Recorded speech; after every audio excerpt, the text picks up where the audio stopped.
Good afternoon. I'm Harley Wood, and this is Niche News. News that's niche and never about more than one thing. Our sole story tonight comes all the way from Harlem, New York, where a panel of international jurists organized in October to do one thing: prepare a petition to take the United States Federal District Court to charge the country with 5 counts of genocide. The International Tribunal on U.S. Human Rights Abuses against Black, Brown, and Indigenous Peoples theme this year was We Still Charge Genocide, in recognition of We Charge Genocide, the crime of government against the Negro people, a 1951 petition to the United Nations signed by dozens of important activists and figures, including Dr. W.E.B. Du Bois. The International Tribunal's jury, which convened between the 22nd and 25th, consisted of 9 individuals hailing from countries such as North America, Haiti, France, and India.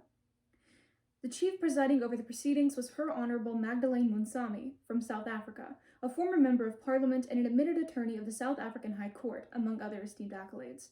Deputy Chief Wilma E. Reverend Collazo is a former executive director of the Puerto Rico Center for Research, assigned to the United Nations Office of Information. Some other notable members include Dr. Alexander Hinton, director of the Center for the Study of Genocide and Human Rights at Rutgers University and UNESCO Chair on Genocide Prevention, and Dr. Vicky Casanova Willis, co-author of the first United Nations Universal Periodic Review, raising the issue of U.S. political prisoners and COINTELPRO. The group met in Harlem in order to listen to over 30 testimonies that recounted personal or historical experiences pertaining to this matter. The tribunal, which is available to read at their website, tribunal2021.com, states that a preliminary presentation of the testimonies included discussion of police killings, mass incarceration, political prisoners, environmental racism, and public health inequities.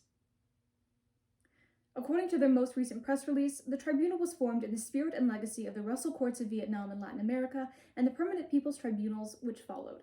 The 1966-67 Russell Tribunals investigated and evaluated American military intervention in Vietnam. Bertrand Russell, the tribunal's namesake, justified the establishment of this body as follows, quote, "If certain acts and violations of treaties are crimes, they are crimes whether the United States does them or whether Germany does them."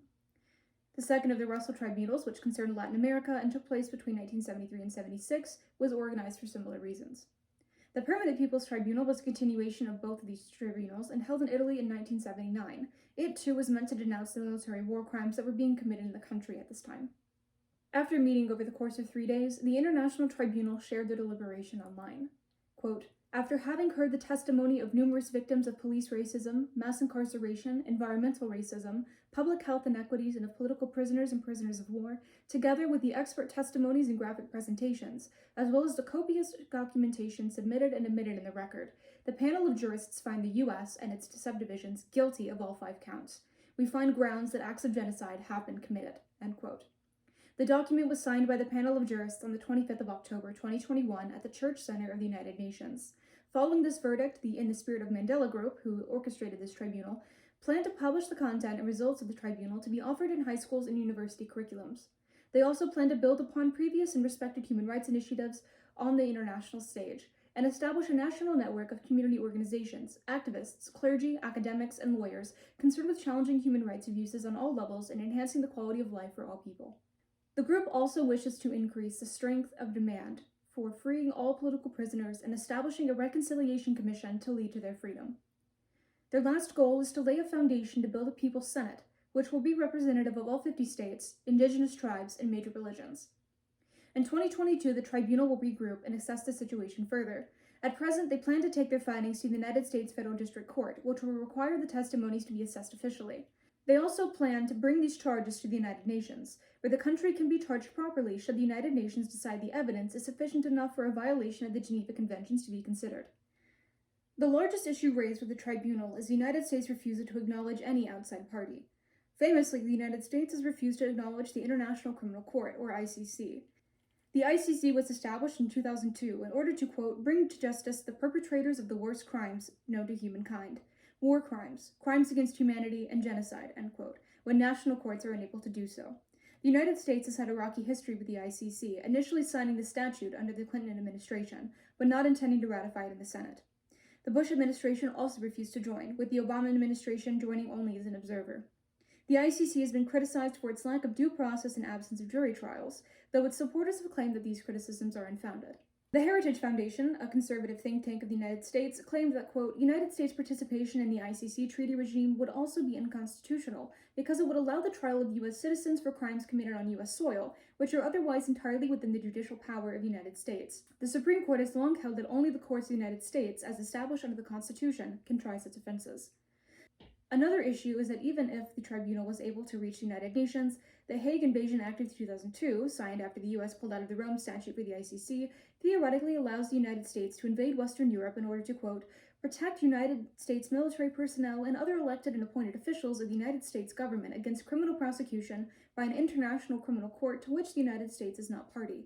This would be a risk that international courts must weigh before proceeding with any sort of trial or charges. It is unclear what future the tribunal's findings will have, if any. We sought out the opinions of those familiar with the story, both online and in person. Carol Lowry, a 27-year-old viewer, has this to say, quote, do not punish the system that has just started to work. History is the past for a reason, and if something has happened on U.S. soil, there's no reason for an outside party to deliberate on it. If it were crimes committed internationally like in the previous tribunals, it would be different, end quote. April Martin Lowry felt that the tribunal was unfounded for addressing the United States as a whole. Quote, if they were calling up the states and municipalities that actually make the decisions about education and the prisons located therein, there wouldn't be a problem. But I disagree that this country is in its current iteration inherently racist or genocidal, end quote. Marissa McMichael, a student at Georgia Tech, had this to say, quote, it seemed like an important effort, a historical one. But if the country does not recognize international courts, then their point is moot. They have no legal standing, no matter how much they might deserve it, end quote. A viewer who wished to remain anonymous added to that sentiment. Of course the United States has committed a genocide, multiple in fact, on this soil. It is also true that they've held Black Panther members as political prisoners for over 50 years, and they'll likely receive no justice. It's terrifying that there is no way to force this country to properly acknowledge its crimes beyond an uncomfortable speech here or there, end quote. Danny Hensley, owner of Patch Labs, a journalism coalition, said via tweet, quote, I would support an actual investigation and an actual human rights trial in a real court. This is not a legal finding in a real court, thus fake. This is sovereign citizen nonsense, end quote. That is all the information that we have at this moment. More information will be available sometime in 2022 when the tribunal reconvenes. I'm Harley Wood, and this has been Niche News. Drive safe and have a good evening.